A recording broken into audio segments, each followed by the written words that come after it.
Hi, welcome to A Moment in Time with Taylor. Thank you so much for watching. Please be sure to check out our website, nextjuice.com.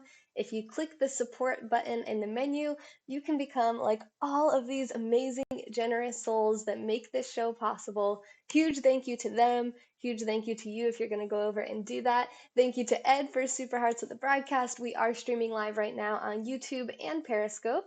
Thank you, Matt, for inviting your followers. First comment to the broadcast. Hello, Yoga Matt. He always calls me Juicy because this is Next Juice. And our whole goal here is to get live as often as possible to bring you guys the juice, which is positive energy. So you have somewhere to get some positive energy no matter what kind of day you're having, day or night. You can watch a replay if we're not live, but our long-term goal is to get live 24 hours a day. So thanks for making that possible. I am right now looking for, it is April 30th. It's Tuesday. This Friday, May 3rd, I would love if we could have a generous contributor that would match all of the sponsorships and support that come in on the website for 24 hours. So please let me know, reach out to people that you know that might be in a position to do that, people who love live streaming, people who love positivity, people who love books and reading. I do read a new book every single week, and I do reviews and summaries here on Periscope and YouTube. Plus, I write up all my reviews and send them out 3 times a year in email format, totally for free. And you can sign up for that on the website too, nextjuice.com. Beef says 24 hours a day, how will I sleep?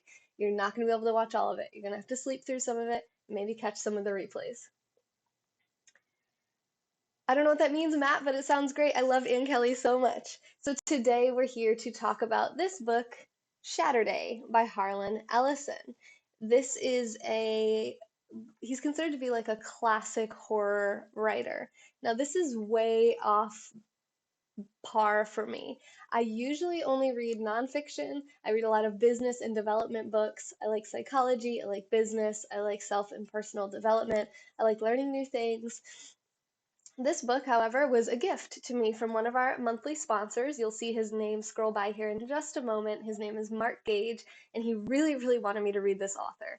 I told him, dude, I don't read fiction. I'm not going to read it unless you send it to me. And he did. He sent me 2 books, this book and another book called Hornbook that I haven't read yet, but you can stay tuned and subscribe and follow if you want to catch the review on that one in the future.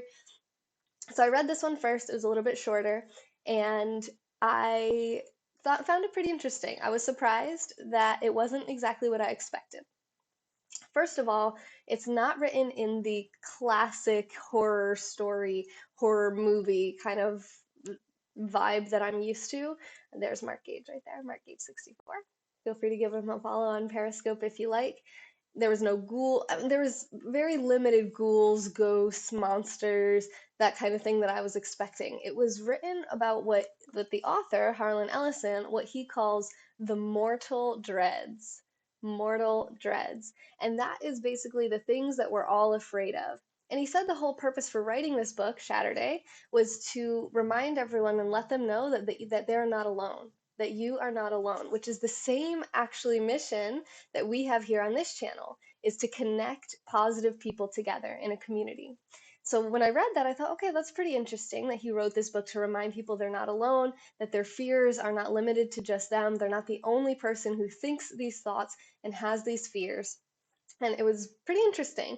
I will say that the introductions to this, so let me back up. It's a compilation of short stories. So it's not just one story. It's, I don't know the exact number. Let's see if we can count. 1, 2, 3, 4, 5, 6, 7, 8, 9, 10, 11, 12, 13, 14, 15. It's 16 short stories culminating in a short story named Shatterday, and I'll talk about that one last. And before each story, he has an introduction where he talks about why he wrote the story, how long the story took him to write, and kind of the context in which he wrote the stories. That I found pretty interesting. I found that to be more interesting than the stories themselves. Like I said, as a general rule, I'm really not a fan of fiction, and this book was no exception. I don't really understand exactly the purpose of writing stories, writing fake fictional stories about things that we've all experienced or things that someone we know has experienced. Things like fears of death, suicide, fear that we aren't making the most of our lives, fear of wasting our lives and our time away. Hey, Peter, how's it going? fear of cheating, fear of being cheated on, fear of becoming an addict of sex, fear of having meaningless sex, or some of the other things here. Fear that your children will never grow up and mature, fear that your children will be deformed or malformed, whether when they're born or sometime throughout their lives. Lots of things that a lot of people experience, but none of these are actually true stories. I find true stories, I love the saying that reality is stranger than fiction. And what was even, I'm sorry to hear that, Alvin. What was even more interesting to me is in part of the book, he really criticizes television. He criticizes entertainment and it's as basically an evil thing, and that we get so caught up in our desire to be entertained that we lose our interest in reality, and we no longer find reality interesting anymore, to the point that we might want to end our own lives because we don't even realize how fascinating and interesting reality can be. I thought that was a bit strange coming from a fiction writer, since his stories are fictional and they're intended to entertain. So I don't know, but that was in there, and those are some of my thoughts. So let me tell you what some of these stories were about, and then we'll wrap it up. I've heard that with social media making us antisocial. I think that's a stretch. Antisocial meaning what? We're more attracted to people that think the same way as us. So when you look at online communities, which are social communities, they're more homogenous in the way that they think, but they're a lot more diverse in terms of background, age, gender. You get a bunch of different people that think the same way from a lot of different backgrounds. When you look at, if you're saying you only can be social with people that live close to you in your town, then you're looking at a much more homogenous group of people. These people have similar backgrounds, socioeconomic status, similar race, similar genders that you're going to hang out with personally, similar age, and a lot more diversity of thoughts and opinions. So I think it's good to have both. And personally, I've met some of my best friends. I've met over 100 people in person that I've met through this Periscope app, and I've made some of my best friends on here. So I don't know that I really agree that social media has to make us antisocial. I do think there are some interesting points about social media, like we tend to put our best foot forward. We tend to make sure that we look our best. We put the highlights, we put our success stories. We don't put the down parts. When we're sick, we're not taking selfies and posting them up. We're not really talking about our dark secrets and the things that have happened to us, and the things that we want to hide away. So it makes it seem like everyone that we see on social media has all their life and all their shit together, and we don't. We look at them and we think, wow, this person could never understand me. And it makes us feel more alone and more isolated. But that's just because we're being selective about what we're posting. And if we realize that, then we can realize, well, everyone that we see, they all have crap. They all have murky, muddy stuff going on. And chances are we're a lot more like them than we may realize. That's actually some of the advice I give to other live streamers when they're trying to learn how to be a good live streamer. Hey, Dank. Edward, he just coughed. Did you hear him? He's right over there in his little office. We call it the hole. Yeah, but that's not really on social media. Like, you don't post it up on your Instagram page, Katie. Katie says she tells me about all that stuff. But telling me as a friend, that's social, right? But we met through social media as well. And it's called social media because that is the intention, is to connect people. And I think that's usually what it does more often than not. Lou, hello. I see you coming into the broadcast, and I see a PayPal notification popping up on my screen. You're the freaking boss of the bosses, of the bossiest. Thank you for your sponsorship of this channel. Lou, aka Kiwis, just came in. He's been dealing with his own murky, muddy shit. I don't know why I'm saying shit so much in this broadcast, but I guess this is the shit broadcast. Not the shit broadcast like this book that I'm going to be reading soon about poop, but just like that crap that we all deal with. And we all have different versions of it, and a lot of that is kind of like what this book is about. And so I found it somewhat interesting. At the same time, it's fiction, and I feel like like I said, reality is stranger than fiction. Thank you for the super hearts, Lou. I love you, man. And inviting and retweeting and sharing on Twitter with the trifecta. Thank you, thank you, thank you. So even though he has his crap going on, he's still supporting this channel as a positive source for himself, for other people. He knows the power and the importance of having a place like this that can kind of uplift you and help you to connect, because it's not like this is not reality. It's almost an alternate reality, right? So sometimes when we have a bunch of crap going on here, we don't want to deal with it for a little while, we can poke in to something that's a little bit different of a vibration, I think. No trolling today, boxing? Why don't I believe you? Hello. What's the book about? I just went over the general feel of the book, but now I'm going to talk about the different stories in here. So some of them I actually looked through. I actually don't remember what some of them were about, and I just finished reading this book excuse me, 2 days ago. I read it over the period of a week, but some of the titles don't really match up what it was about, and I don't really care that much to go back through. So I'm just going to give you a gist of some of the different themes. And I have hiccups. I love being a live streamer. Okay. One of them is about a kid that never grows up. He stays 5 years old forever. It's called Jeff D is Five. It's about a kid. It's about the author, right? The person that's writing this story he grows up. He's 5 years old. His friend's 5 years old. They're both 5 years old at the same time. They do things 5-year-olds do. Your vibe attracts your tribe. I love that saying, Lou. Thank you. You're a big, big, big, big part of that. And I know you're going to troll me about saying that you're a big part of it. Just accept that you're a significant part of the community. The book is not about hiccups. So they're both five at the same time.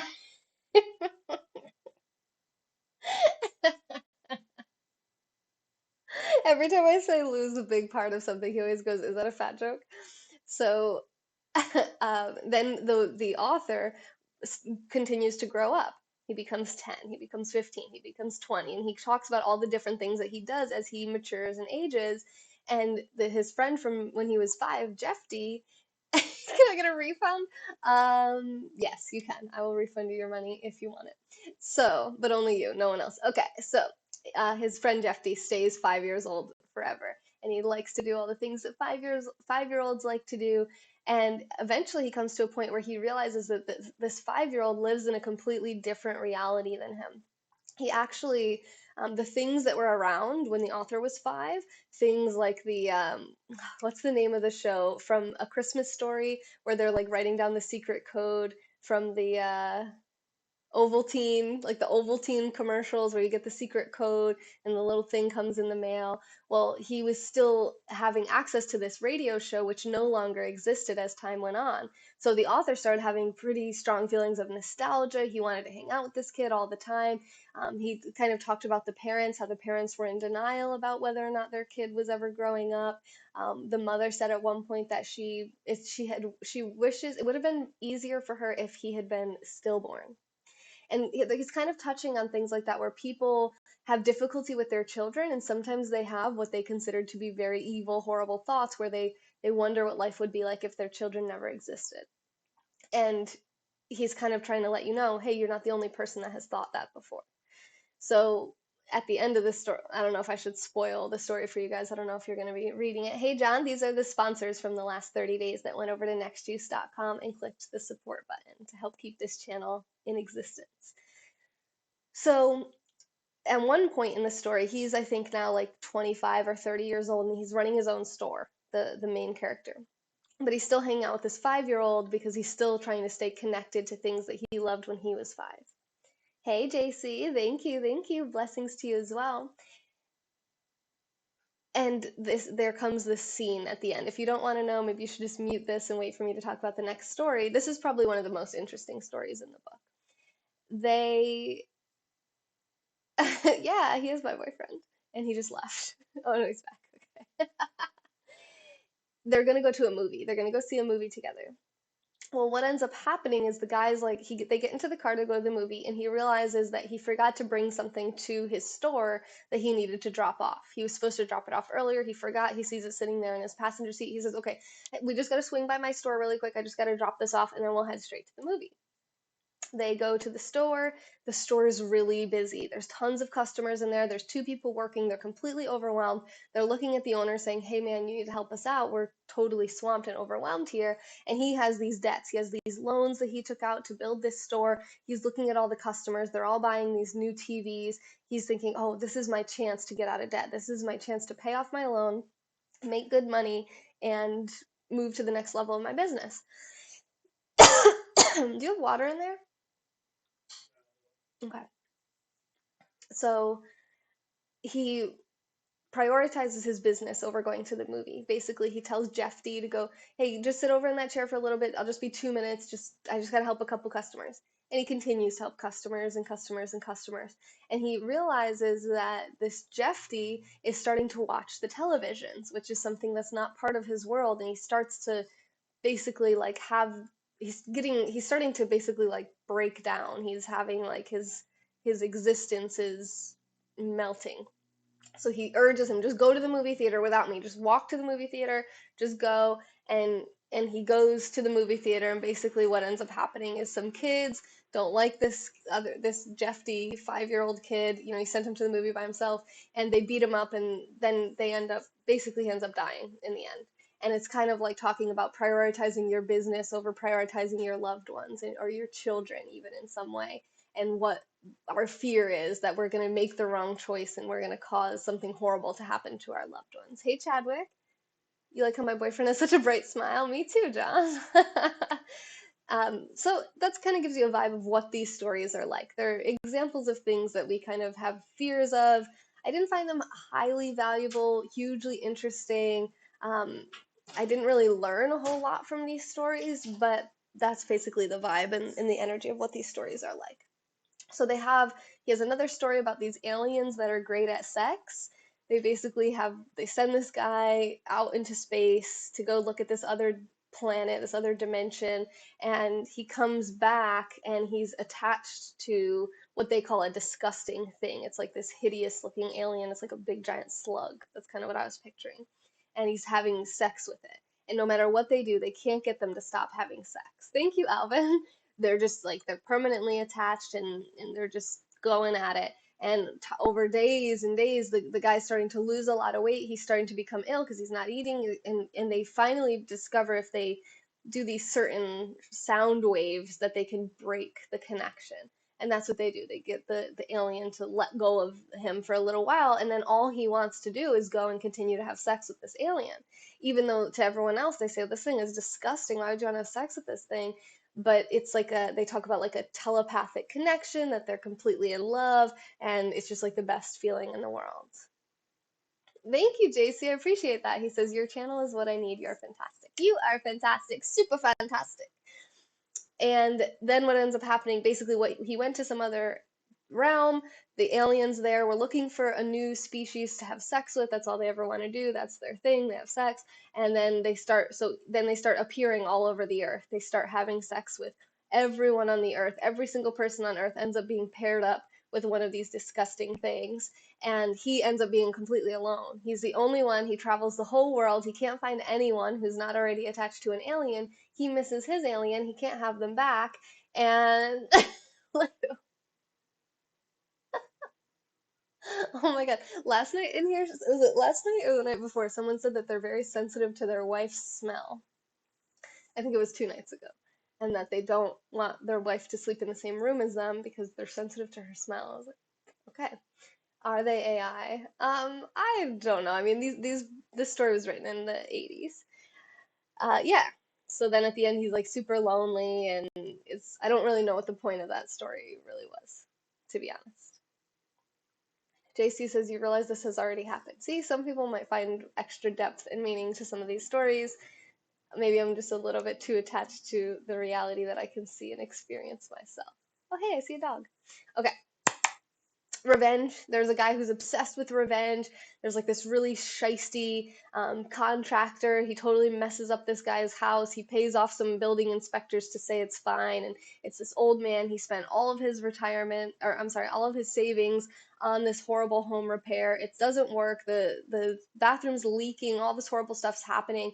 And he just wants to have revenge on this guy. And basically what ends up happening is the guy everywhere he goes, he can't get gas. Someone crashes into his car. He can't catch an elevator. He's got to go up all these flights of stairs. The door is locked. Nobody will help him. No, everyone hates him. The whole world is against him. And it's all because of this guy that he inconvenienced at some point.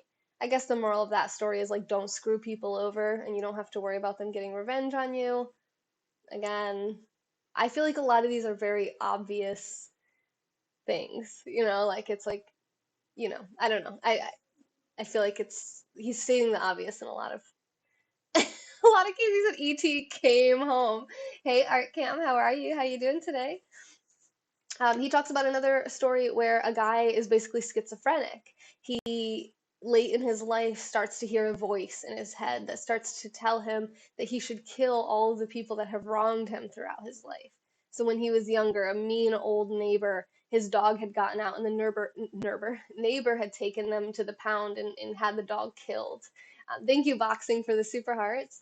And he came home from summer camp as a kid, and the dog was had been killed by this neighbor. Well, many years later, when the woman's very old and he has become schizophrenic, he goes and he murders this woman. He murders his ex-wife who left him for another man.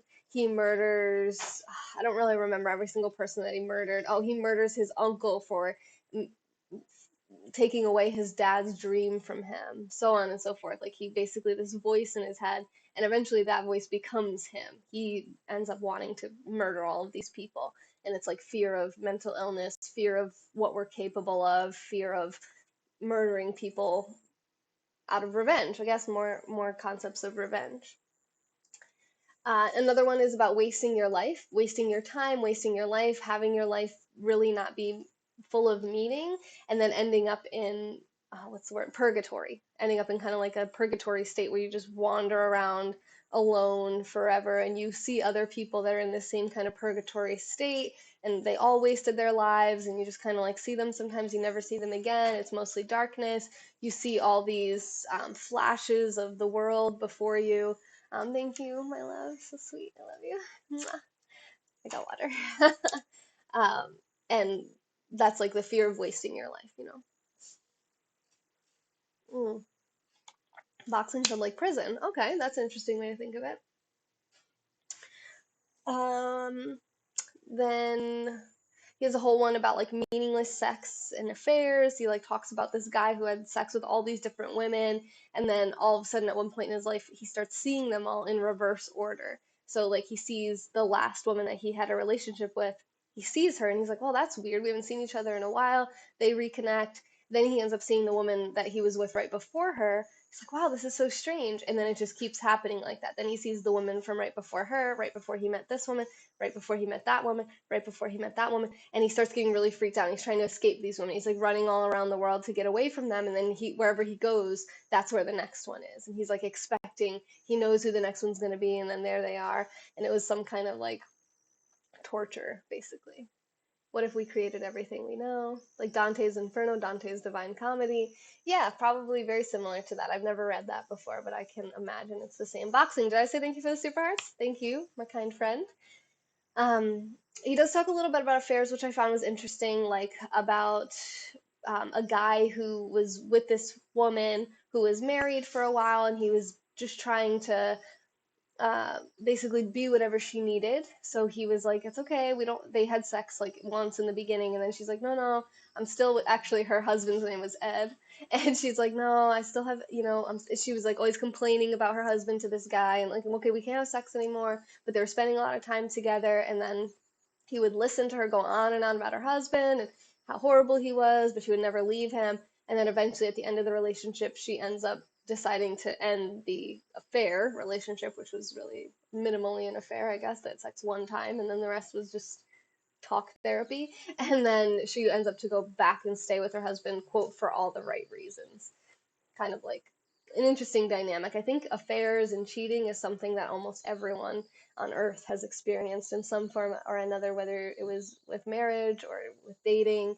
And I find it to be a pretty interesting topic because there's always so many different perspectives. You have the two people in the couple, then you have the person that the affair is with, maybe there's two affairs, you have everyone else's opinion and how they look at it and their perceptions of, you know, experiences that they've had. We all think that what we've experienced is like the only experience that's there. So I remember when I was single for a short period of time, I was getting all this advice from people, and everyone's advice was based on like their own relationships, their experiences that they had had. They're like, well, here's what happened to me, so therefore you should do this, as if my experience and my relationships were the same as theirs. I found that really interesting too. Wouldn't blame him. Run, Forrest, run. Yeah. Then the final story is called Shatterday, just like the title of the book. And they have Someday, Monday, Doomsday, Woundsday, Thornsday, Free Day, Shatterday. And that's a story about a guy who kind of like disembodies himself. So he's at a bar, he's waiting for this girl to show up who he was supposed to have a date with there. And she's like 30, 40 minutes late, and time's going by, and he's just like, what the hell? So he goes to call her, and he accidentally dials his own phone number, and he answers on the other line at his house. He hears his voice, and he's what the hell? And they're kind of talking to each other. Well, like, which one of us is the real one? Well, I'm the real one. No, I'm the real one. Well, we can't both exist. We can't both be us. Well, you're stuck there in the house. You're stuck in the house. You have the worst situation. I'm out here. I'm free. I can travel wherever I want. And they both kind of viewed, well, you're locked out of your house. You don't have any place to call your home. You're going to have to stay at hotels and be kind of a wanderer. And kind of like these two different perspectives of which one is better. And ultimately, one ends up like regretting the past choices that he has made and decides to make them right, and the other one just kind of like wastes away to nothing and just kind of vanishes eventually. So again, kind of like taking care of the things that you've done wrong in your life, making good on them, it'll give you new life, something like that. I'm not sure. So I really do appreciate this gift from Mark. It was very kind of him to buy me a book. That's very nice. You guys can send me books if you want at nextjuice.com. If you click the contact button in the menu, you'll see my P.O. box. And you can send me books that you want me to read. If you look at this shelf right here, you can't even see all the books, but these are books I have lined up to read. I am in the midst, I've actually just started reading this one here, Made to Stick: Why Some Ideas Survive and Others Die by Chip Heath and Dan Heath. And I'm going to be, I'm actually, it was cool to have my mind opened and turned in a direction different than I'm used to. But at the same time, if I'm really honest, I'm very admittedly excited to be back to the genre. Oh, look, it's orange too. The genre that I really love and kind of call home, which is business development nonfiction. So thanks guys for watching. Does anyone have any questions or comments before I jump off? I am gonna hit the post office and then go to yoga class, and I will be live again later. I go live on this channel on Periscope every single day for 3 hours a day. I thought my congestion was gone. I felt it kicking back up here a little bit, so I'm hoping to do ASMR tonight or very soon. I'm going to be traveling in about a week, so I do want to get some ASMR done for you guys before I go. I have a hard time when I'm congested, actually kind of whispering and not hurting my throat. Can anyone click the context button? What is subjective? I'm not sure what that means, JC, if I'm honest with you. Alvin said, I want free day. Yeah, me too. I love free stuff. I love a good deal. I hope you guys enjoyed this. If you want to hear more or if you want to see other books that I've read, you can go to nextjuice.com. You can sign up for the book reviews right there. Our next book reviews are going out in just a few weeks, towards the end of May. That's actually, tomorrow is May 1st. Can you believe that? We're already a third of the way through the year. We've already gotten through the first 4 months. You can also support the channel. If you like this content, you could throw $5, $10, any kind of value you think this channel's worth. Like I said, we're live every single day with positive content, positive energy to build up a positive community where you can come anytime, day or night, and find some good positive content to shift your energy in that direction if it helps, or even, synergize your already positive energy towards bigger and better things. Thank you, Lou. Thank you for your sponsorship, most recent sponsor of the channel. He just went and contributed during the broadcast. Love that. And he is now going to be actually staying in our private group. We have a private Periscope broadcast. A private Periscope group where I broadcast to behind the scenes. I was live in there for like an hour or more earlier today, doing laundry, eating cereal, kind of talking, hang out. We went outside and sat in the sun for a bit. I'm going to probably go live in there as I go and run some errands before yoga right now. So if you want to be in there, just hit that button, nextjuice.com, click the support button from the menu, and you can help keep the channel going and growing together, plus get other benefits like having your name promoted here on the side. You can have your business promoted. You can get into that private Periscope group. You can request guests for us to have on the channel, and a lot more. All my friends are dead. Yes, you did miss the review on that, Billy. If you go through my YouTube channel, that's probably the easiest one to search. it was like inappropriate children's books, like children's books you should never read to your children. So if you just search for children, here, let me just check real quick for you. Let me go on YouTube. And thanks for watching, both on YouTube and on Periscope. So I'm gonna look at my channel, search children. 6 books you should never read to your children. That's what it's called. And I did 6 inappropriate children's book reviews on there. And Billy, thank you for those super hearts. Appreciate you, man. I appreciate all of you guys for watching. If you do like the sounds of this book, Shatterday, I do have the link in my YouTube video for you to buy it if you'd like to check it out. So it'll bring you right to the eBay page where you can get this. Oi, sponsors are welcome here. Get the checkbook out though. Yeah, and I am. Thank you for mentioning that. I am still looking for a match day sponsor for this Friday, May 3rd.